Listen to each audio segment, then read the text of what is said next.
When I was a rookie cop, I had to buy my own body armor. So I bought it used, and I was happy to have it. No, it didn't have bullet holes in it, but it did have a rather unpleasant smell.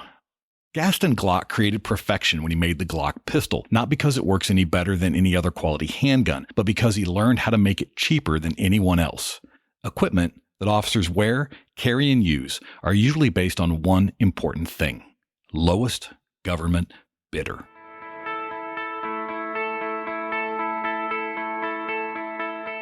It's time to start telling our own stories. I'm Steve Kellums, and welcome to Blue Canary.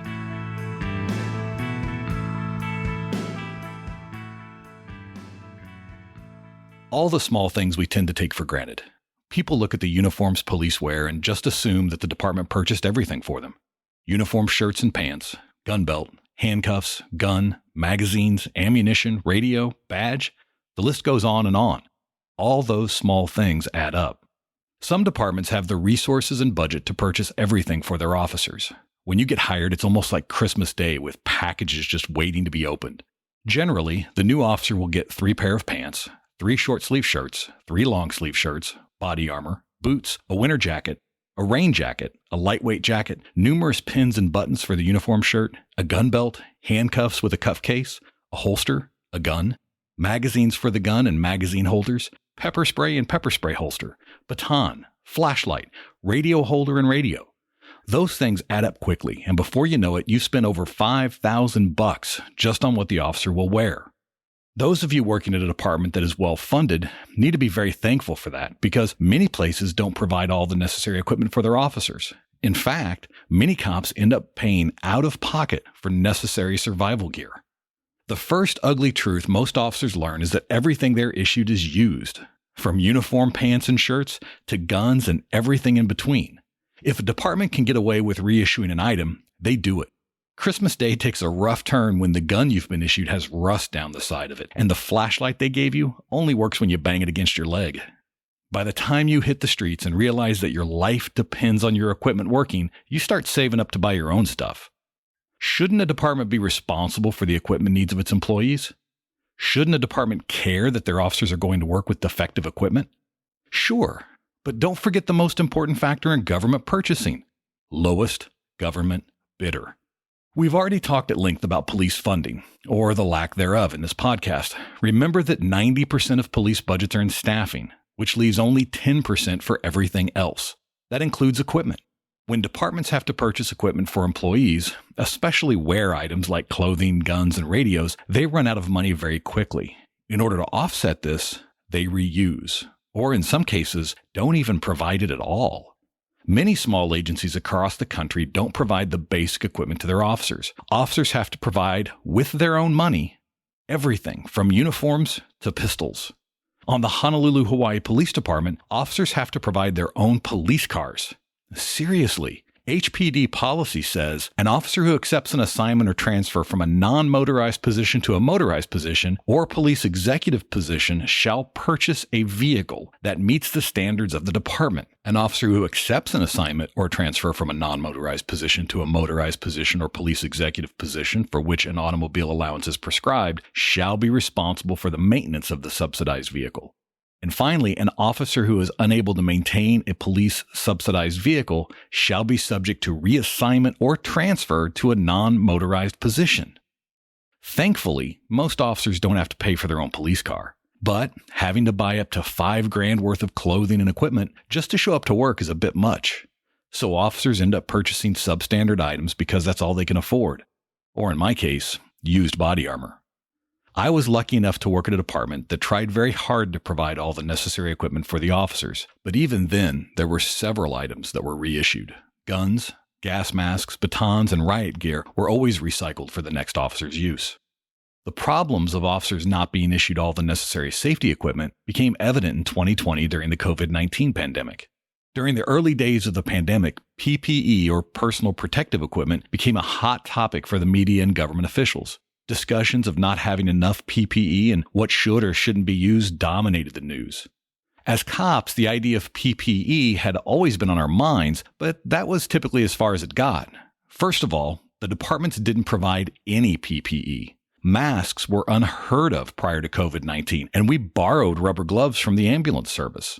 Some officers had taken to wearing leather gloves, but the goal of those were to protect against needle punctures while doing pat-downs of suspects. Any protection against bodily fluids was a bonus. Officers typically respond to urgent situations that allow for little or no time to plan for proper PPE. The unknown disturbance or suspicious person call is one of the most common calls police go on, and by the time you realize you need PPE, it's far too late. One of the hardest hit occupations during the pandemic were cops. The Officer Down Memorial Page, a nonprofit organization dedicated to honoring fallen law enforcement officers in the U.S., reported 240 police officers died of COVID-19 contracted on the job in 2020. Departments not providing the proper equipment and leaving it up to the officers to fend for themselves was part of the problem. Blue Canary is here to help you tell your stories, and I couldn't do that without the help of some very generous sponsors. Let's take a quick break to hear from one. Help your team rise to increasing expectations with Agency 360's cloud-based software.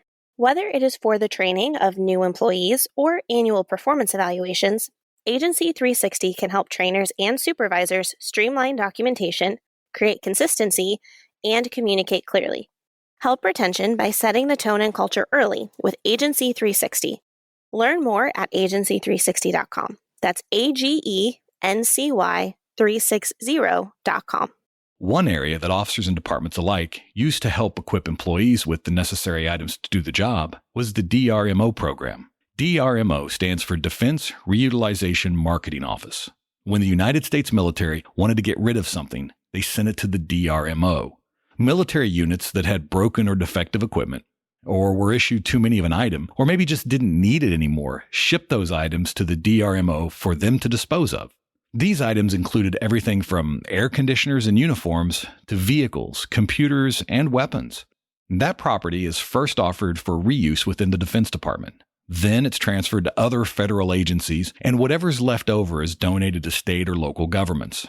And in 2019, this resulted in an estimated savings of $27.5 billion to the federal government, as well as the agencies that are able to utilize the program. That's billion, with a B. In 2010, this program changed names to the DLA, or Defense Logistics Agency, but cops are creatures of habit, so we still call it DRMO. This program has helped police agencies across the U.S. since 1972. Police agencies have picked up everything from armored vehicles and rifles for tactical team use to sights and optics, and even uniforms and gas masks. My department took advantage of this tool in 2002. The Indiana University men's basketball team made a run to the national championship game that year. Leading up to the event, the department realized it didn't have any gas masks for the officers. Anticipating possible riots, my agency needed gas masks fast, but that cost money. We didn't have it. Enter the lowest government bidder. Thanks to DRMO, we managed to grab enough gas masks to outfit the department. Standing in roll call, they handed out the bags holding the masks. The look on my face had to have been amusing. I didn't know what to think. On one hand, I was happy to have a gas mask. On the other, I was holding a Vietnam-era, used military gas mask. This thing was disgusting. I cleaned it up, and in the end, I was happy I had it. It protected me from the smoke coming off burning couches and pepper spray used to clear crowds attacking the police. And finally, when gas was deployed on the rioters, I was able to help clear the streets and restore order. Besides, you got used to the smell after a while. The program is not without controversy, though. One of the issues brought up during Ferguson, Missouri riots was the idea of the police being too militarized. And this led activists to point fingers at the DRMO programs.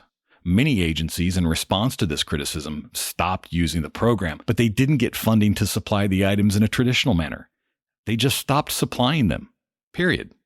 Once again, it was on the officer to pay money out of pocket for items that could mean the difference between life and death. Today, defund the police as a slogan might look good on your protest sign, but as we've talked about again and again on this show, all it does is place the officers, the community, and the citizens in danger. Big statements always lose track of the small things, and officers across the nation have been fighting for the small things for decades. It should be getting better. That's how a profession grows. But in today's climate, it's only getting worse. The officers are paying out of pocket for the small things. They shouldn't have to. It's not just their lives the small things protect, but yours as well. And that's the story we have to tell. Thank you for joining. As always, I'm curious what questions you're getting asked. What isn't the news covering? What story needs to be told? Connect with me at bluecanarypodcast@gmail.com.